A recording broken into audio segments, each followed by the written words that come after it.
The first thing I noticed was her phone, lying face up on the patio table, buzzing non-stop, not tucked in her purse or beside her hand, just there, glowing with a flood of messages from a name I didn't recognize. Cole, followed by a lightning bolt emoji. She wasn't around, but her laughter was. It drifted from somewhere deep inside the house, high-pitched, unguarded, as if she weren't someone's wife, as if she weren't mine. I wasn't supposed to walk through the gate. That wasn't part of the plan. I was meant to stay in the car, text her when I arrived, pretend everything was normal. But something already felt off, even before I pulled out of our driveway. She'd changed outfits 3 times, told me not to wait up, said the party was boring, yet put on the heels she hadn't worn since our wedding rehearsal dinner. So yeah, I showed up at 9:30. She'd said 10:30, an hour. That's all it took for the foundation of my marriage to begin collapsing like wet plaster. There was no music outside, just muffled voices through the walls, broken by bursts of laughter.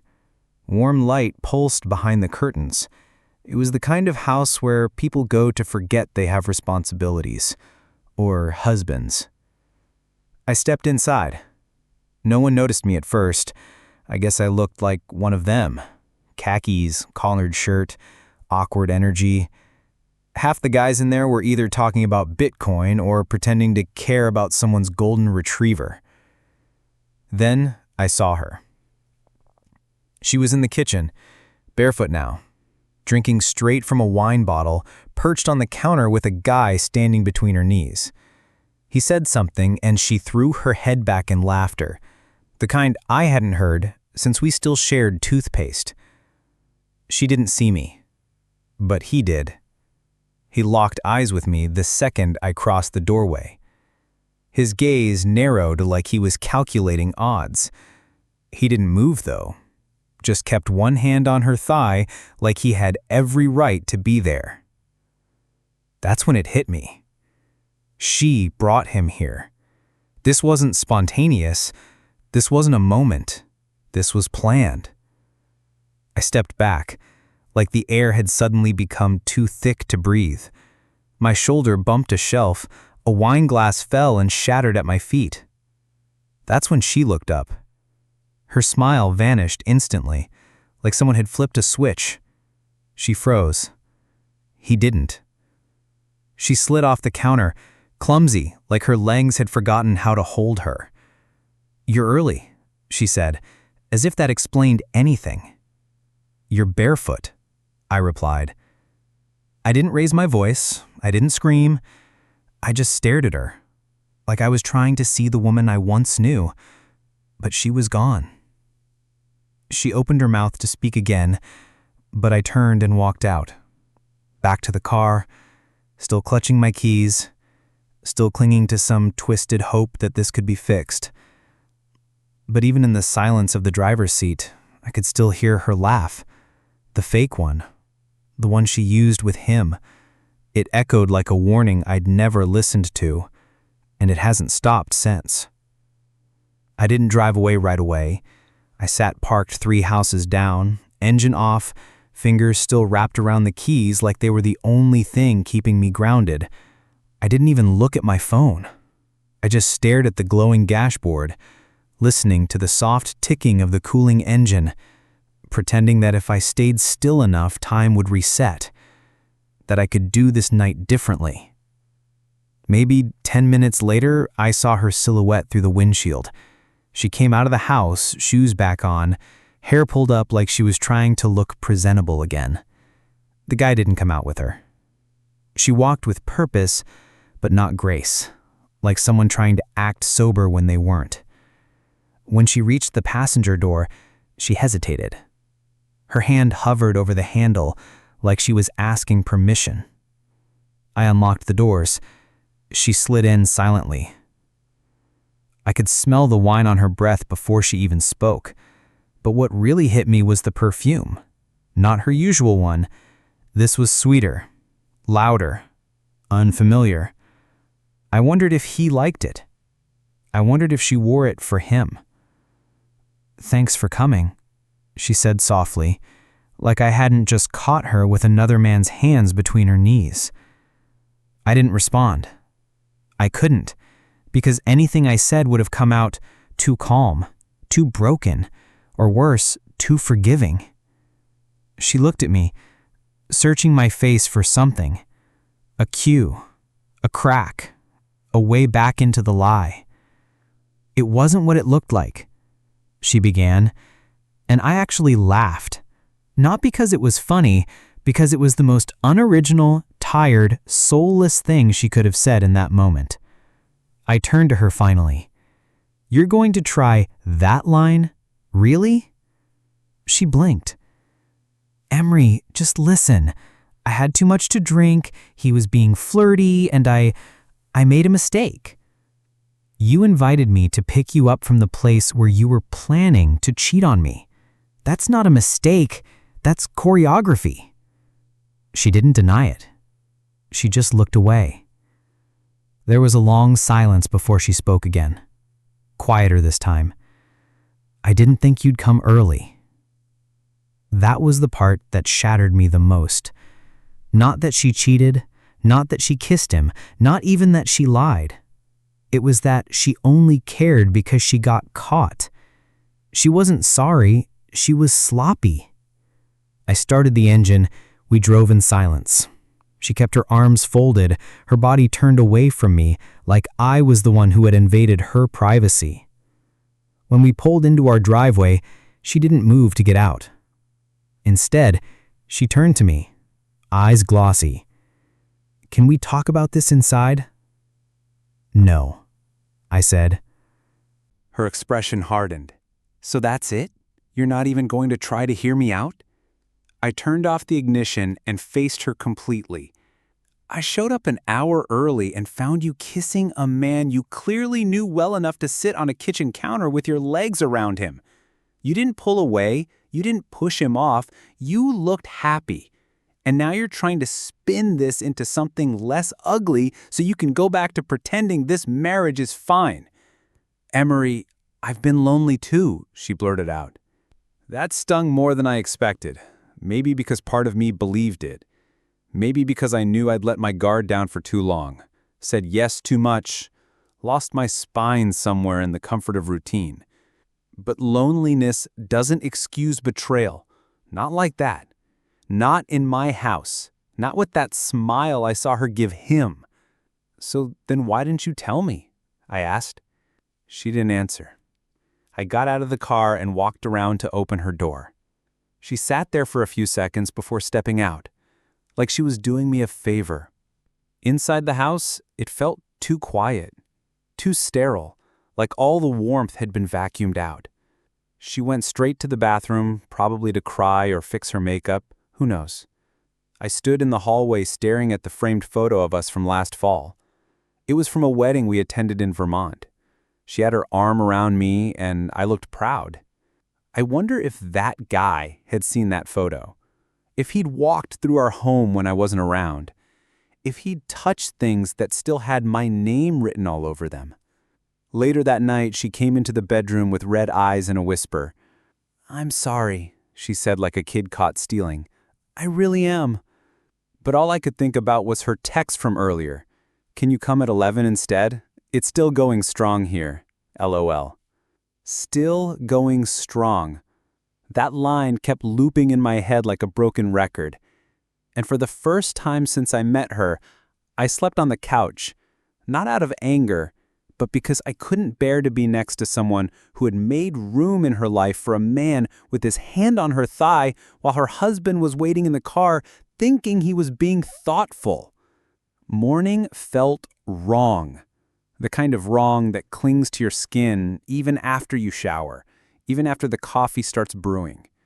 The house was still, but not peaceful. Lorna moved through the kitchen like a guest trying not to disturb the owner. Barefoot, hair still damp, her robe tied too tight, like she was trying to hold herself together with knots. She didn't say good morning, neither did I.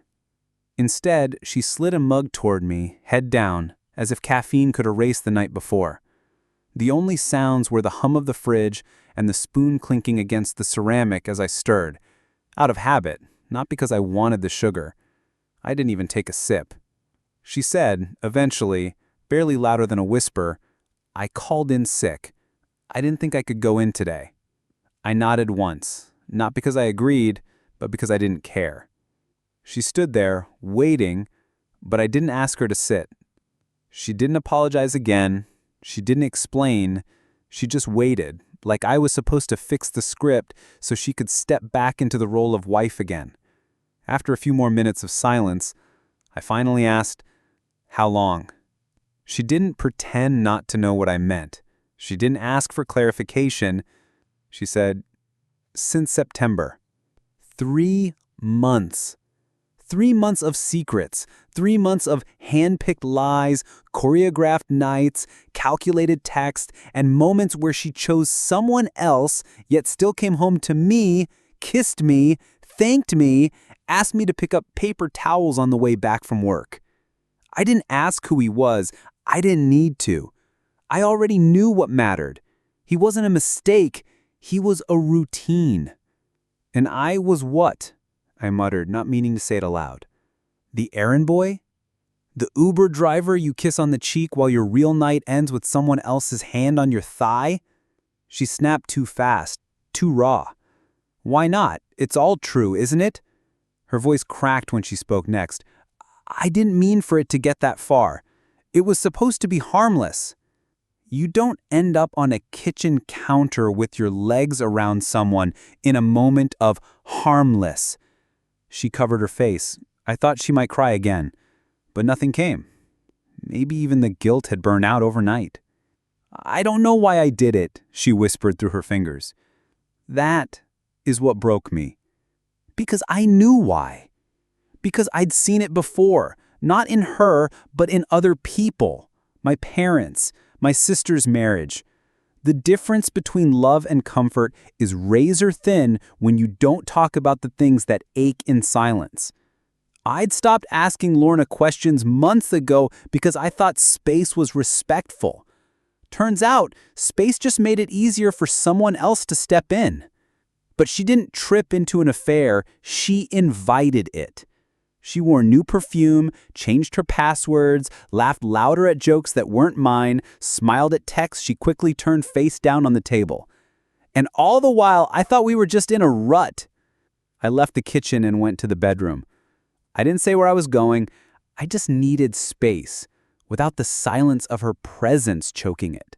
I grabbed my laptop and started opening bank statements. If this was the end, I needed to see what else had been hidden. And that's when the real gut punch landed. One account, the joint savings we were building for a trip to Seattle, was $4,800 lighter than it should have been. Transfers, all labeled event support, spread across 3 weeks. I scrolled back. Lorna had been careful not to take big chunks, just enough to go unnoticed.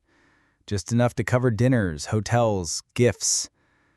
I stared at the cold, mechanical numbers on the screen while my heart struggled to catch up to the betrayal.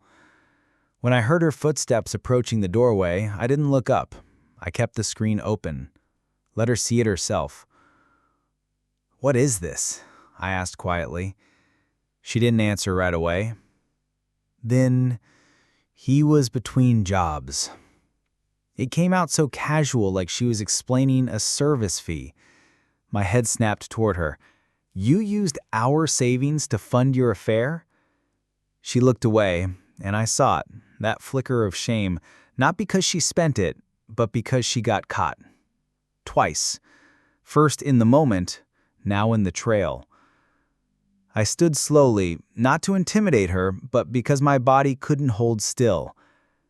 "This was for our anniversary trip," I said.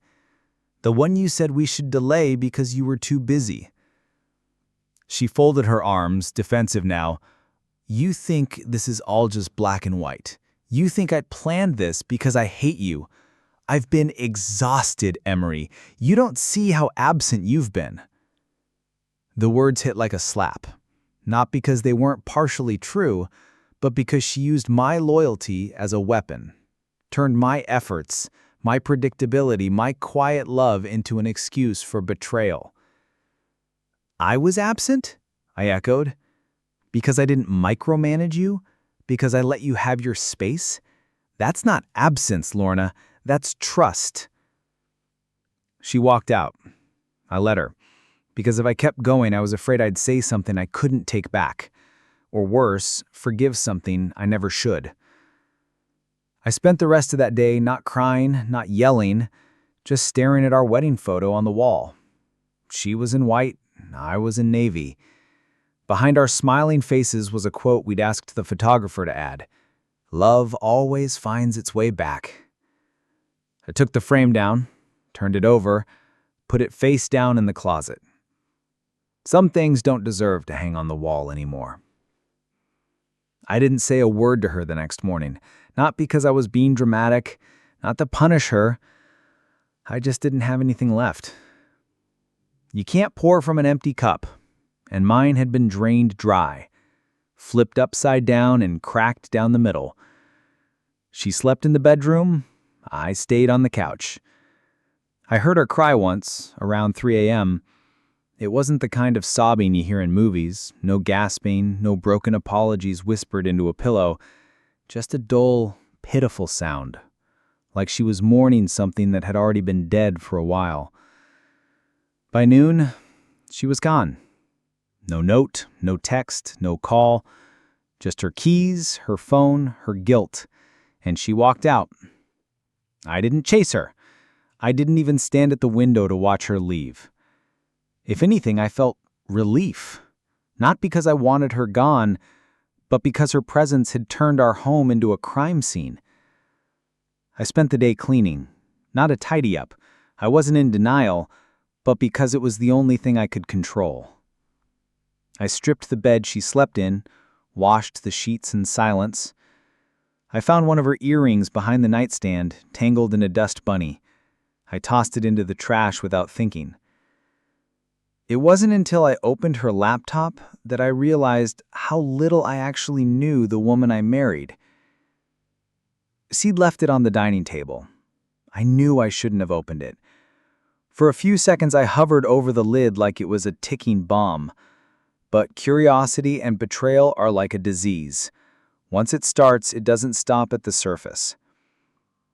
There wasn't a password. She must have assumed I'd never look, or maybe she forgot.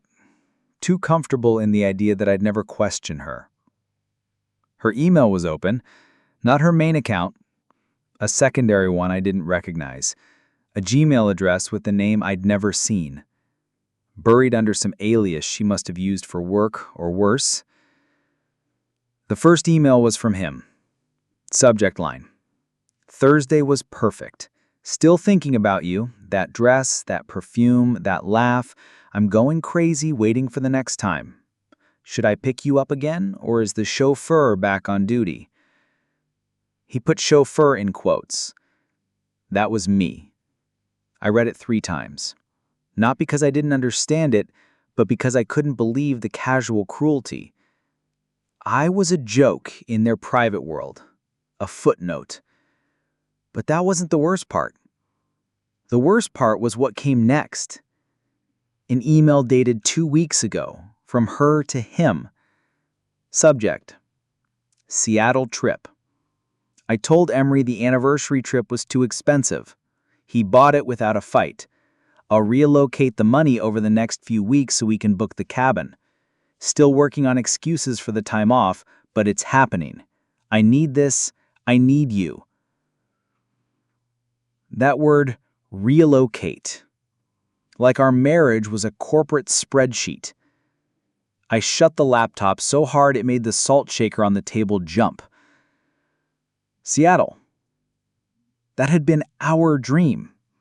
A coastal cabin, cozy fireplaces, the rain outside while we read in silence, just being near each other after years of drifting. I'd spent late nights running overtime to afford it. And she turned it into a romantic escape for 2. Minus me. I didn't call her. I didn't scream. I sat in the same chair. staring at the now closed laptop, and felt a quiet coldness settle in me. Not rage, not even sadness. Just a clean, clinical detachment I'd never known I was capable of.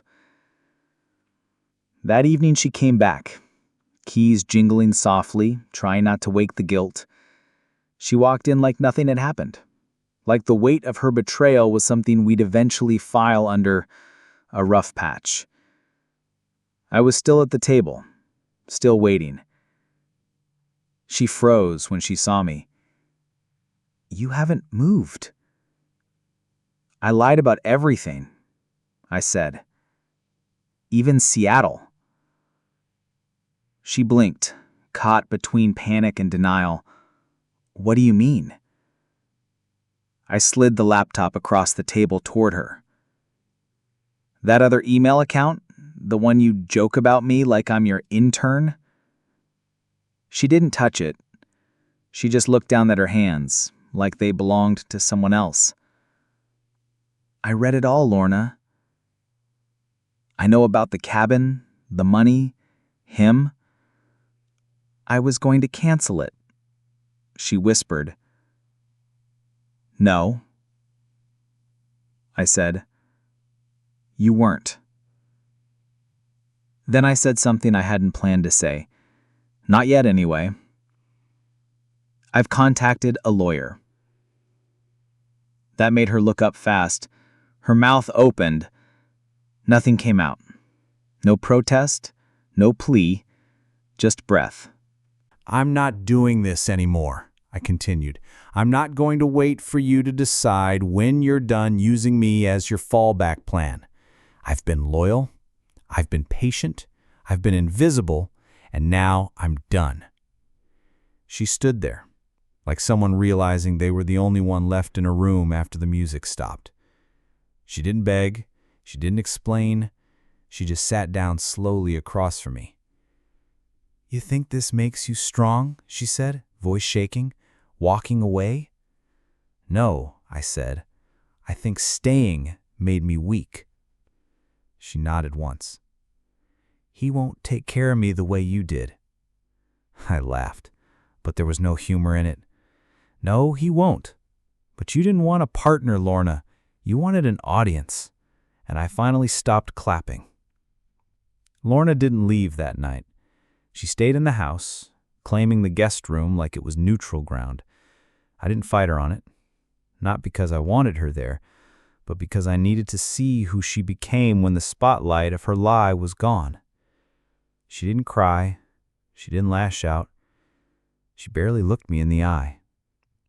It was like I'd turned into an inconvenience she had to step over on the way to her next chapter. The next morning, I found her sitting on the couch with her laptop open. She'd brewed herself coffee, none for me. She was in a crisp white sweater I hadn't seen before. Probably meant he bought it. It still had that new stiffness, and I could faintly smell his cologne in the threads. "Are you really going through with a lawyer?" she asked, eyes still on her screen. I didn't respond right away. I just leaned against the doorway, studying her like a stranger who had broken into my home and started redecorating. Finally, I said, "You spent months rewriting our marriage while I was still showing up for it. I'm not going to be the guy who sticks around after the credits roll." She shut the laptop. "You don't understand what it's like being married to someone so passive." I laughed once. "You mean quiet? Or maybe boring, right?" She shrugged. "You never fought for me. I never thought I had to." That silence between us thickened like smoke. She looked away, probably because I just said something too real, the kind of truth that doesn't come out unless everything's broken. I walked away before she could say anything else.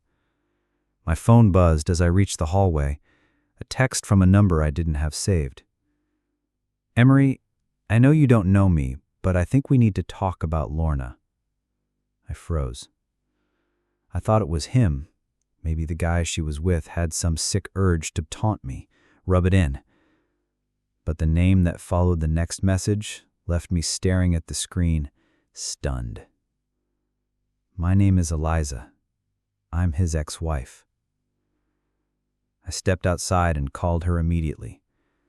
The phone rang once before she answered. Emery? She asked. Her voice was tired but kind, the kind that belongs to someone who knows what betrayal sounds like. Yes, I said. I got your message. I didn't want to get involved, but Lorna doesn't know when to stop, and neither does he. I sat on the porch steps, suddenly weighed down. You're talking about the guy she's been seeing? Yes. His name is Cameron.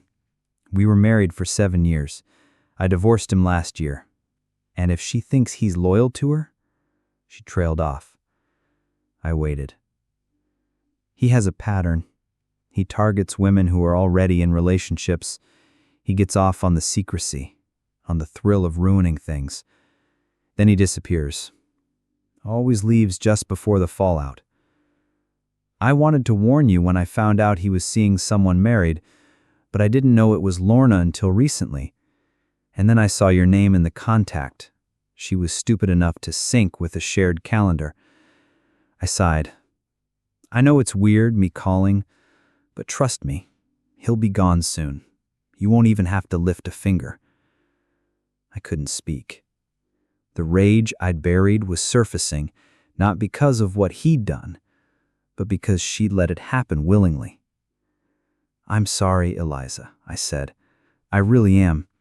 But I promise you, you are not the first man she's tried to replace. She hung up before I could thank her.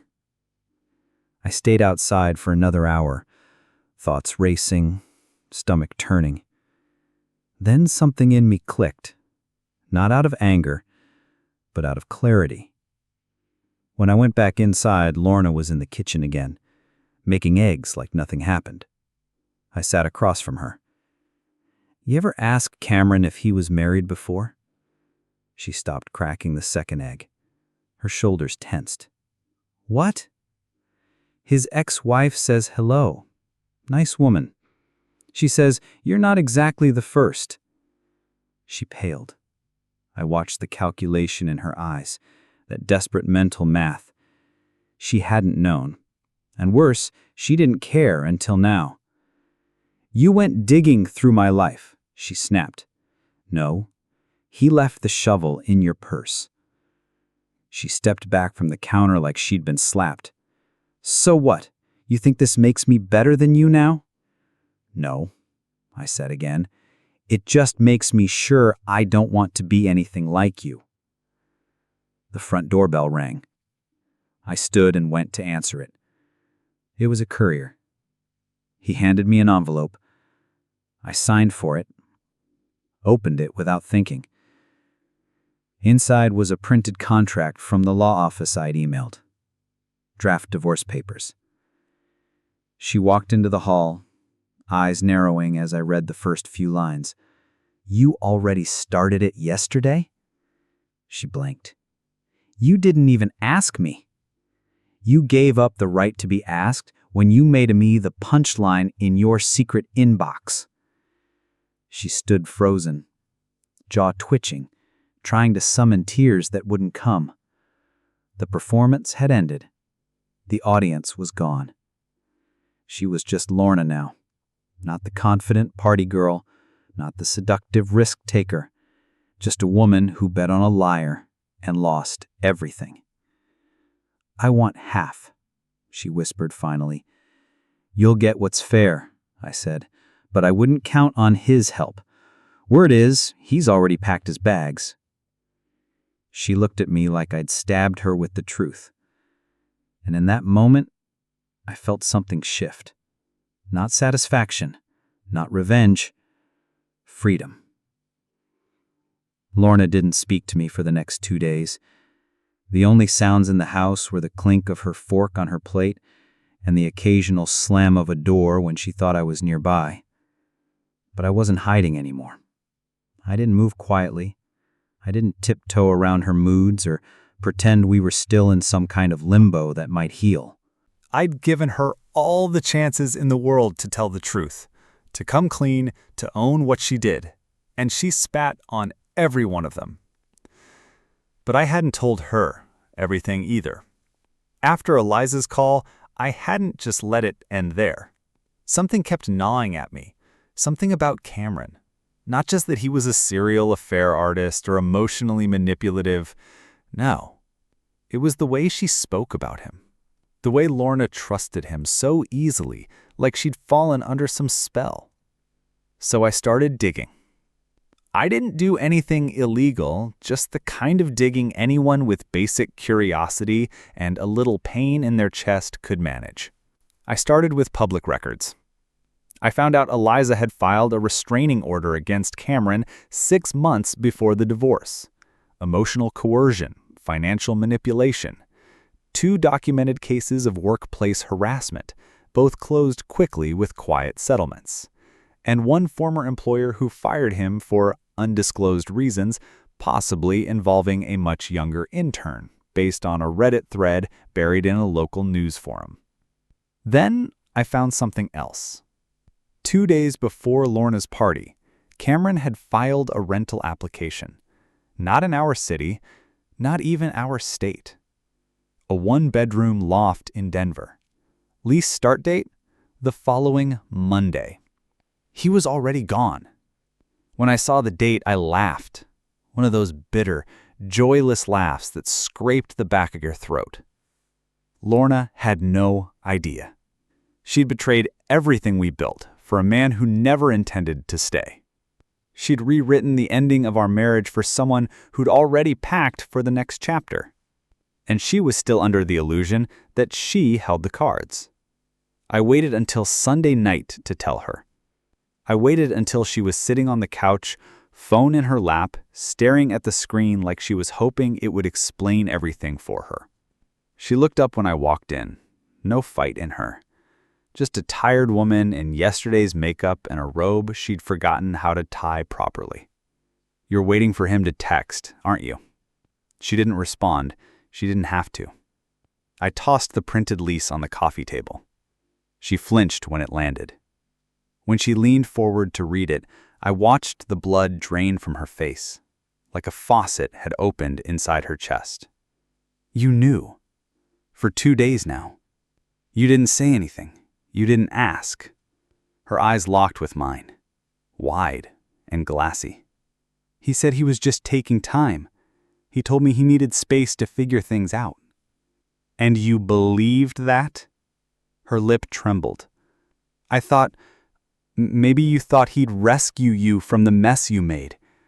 And now you're stuck with the ashes and the one person you thought you'd never need again." "Emery, stop." "No," I said, my voice level. "You don't get to Emery stop me anymore. You don't get to shut me down like that. You asked me to pick you up from a party, and when I got there early, I caught you making out with the guy who was halfway out of your life before you even texted me. That's who you chose over me. That's the man you built a fantasy around while stealing from our savings." She covered her mouth and looked down. I didn't know if she was about to cry or throw up. I didn't care. "You think I'm boring, fine. You think I'm quiet, fine. But I was loyal, and loyal doesn't mean weak. It means I trusted you. Not to burn down the house while I was out buying the nails to fix the roof." She stood suddenly. "You don't know what it's been like being with you. I know I wasn't enough for you, and I've made peace with that.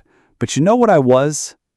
I was real, and he wasn't." She stormed into the guest room. For the first time, I didn't follow. But the story didn't end there. Because Monday morning, I got a call from an unknown number. I almost didn't pick up. But something made me swipe. "Is this Emery Keller?" "Yes." "This is Officer Wyatt with the Denver Police Department. Are you familiar with a man named Cameron Ellis?" The breath caught in my throat. "I know of him." "Why?" "We're conducting follow-ups due to an incident.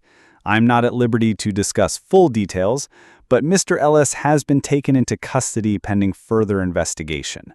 We just needed confirmation you weren't a cohabitant or financially involved in any lease agreements." "What kind of investigation?" A long pause. "Multiple identity fraud claims. It's not the first time. We're looking at several aliases and women who may have been victims." My skin went cold. Lorna hadn't just been used. She'd been targeted.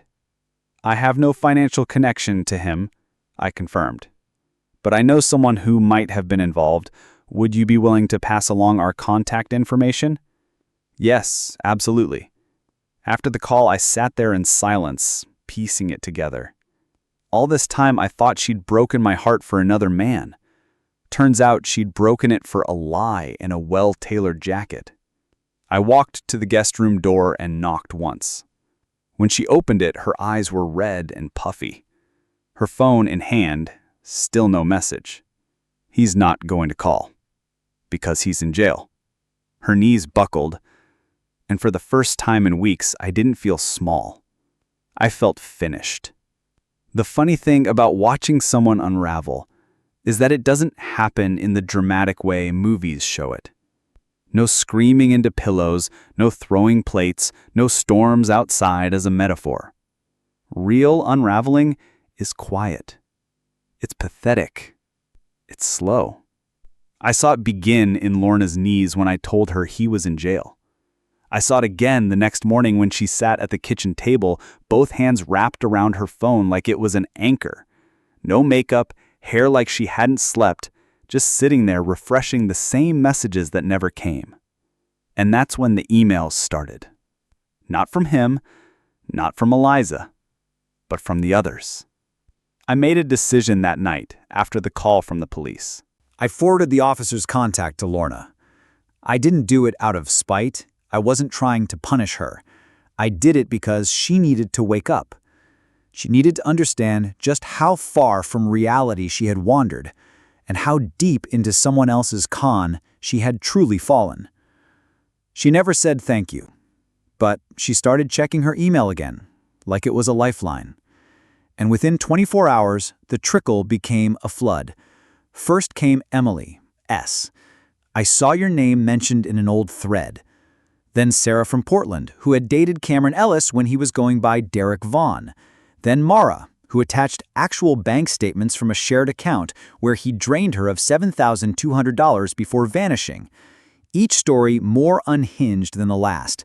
Same man, different name, different city, always the same pattern. Charm, seduction, intimacy, vanish.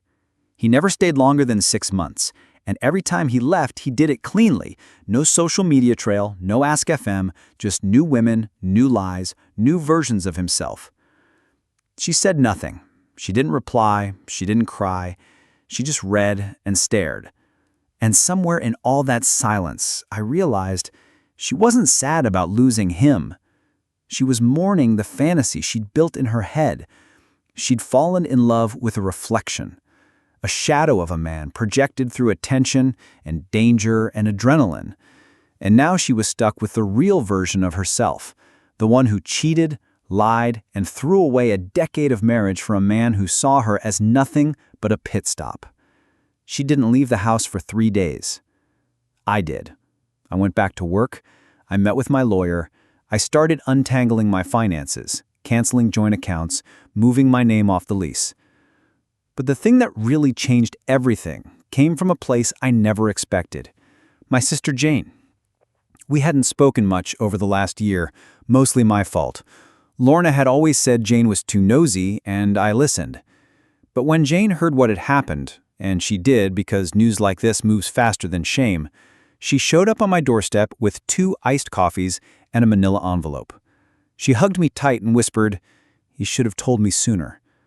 I hadn't realized how much I needed to hear that. Over coffee, she slid the envelope toward me. "I don't want to make this worse," she said, "but you should know something."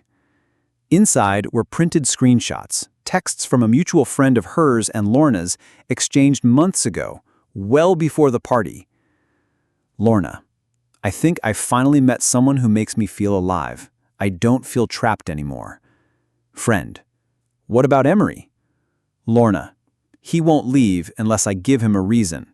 Maybe it's time I give him one. I felt the room tilt. All this time, I thought the betrayal was spontaneous, a slow burn that became a fire. But this was planned arson. Jane looked at me carefully, gauging my reaction. I'm sorry. I didn't know she was serious. She wasn't just cheating, she was crafting an exit. And for the first time, I stopped feeling sorry for her. That night, I told her to leave. She was in the living room, curled up in a blanket, laptop open on the same thread of messages from Cameron's victims. When I said her name, she looked up, hollow-eyed and pale. You need to go. Where? That's not my problem anymore. She sat up slowly. You're really doing this now, after everything I've lost? I tilted my head. You lost what you threw away. You just didn't expect to land alone. She blinked back tears. I was wrong, Emery. You were cruel. She stood, trembling. I didn't want to hurt you, I swear. I didn't think it would go this far. You wanted to hurt me just enough to make me let go, and when I didn't, you escalated. Silence. Then she said it, the words that finally cemented the end. I thought you'd fight harder for me. I stared at her, baffled. I fought every day to keep us alive. I gave you peace, stability, forgiveness. But you were bored. And instead of fixing what we had, you went chasing chaos. You mistook drama for depth. You thought intensity meant love. She was shaking now. Her phone buzzed, probably another message from another woman detailing another lie. I pointed at the suitcase already packed near the door. Go. She didn't argue. She didn't beg. She just grabbed the handle. As she passed me, she paused. Where will I go? I looked her dead in the eyes. Anywhere but here. She left quietly. No scene, no tears. Just a shadow walking out of the house she helped poison. I locked the door behind her. Then I turned off the lights, sat in the darkness, and breathed. For the first time since that party, I really breathed. The house was still again, but this time the silence didn't hurt. I woke up the next morning and realized I wasn't waiting for a door to slam, for keys to jingle, for a lie to be delivered in a soft voice. The air felt clearer, the rooms brighter. Even the floorboards didn't creak like they used to when I tiptoed around her moods. I made coffee, just one mug, and it tasted better than it had in weeks. Divorce isn't a happy thing. Nobody grows up dreaming about sitting across from a lawyer to unbind what took years to build. But sometimes the most freeing moment isn't the one where you walk away. It's the one where you let go of the expectations, the resentment, the question that kept haunting me. What did I do wrong? Because now I understood. I hadn't done anything wrong. I'd simply given my heart to someone who didn't know how to hold it. And that wasn't my shame to carry anymore. 2 weeks later, I was at a bookstore, of all places. Not because I needed anything in particular, I just wanted to be around shelves again. Stories, voices, characters that didn't betray you halfway through. I wandered through the nonfiction section, not really looking, just letting my hands drift over the spines. That's when I bumped into someone. Literally. She dropped her tote bag, I bent down to help her pick it up, and we both laughed, awkwardly like strangers do when life,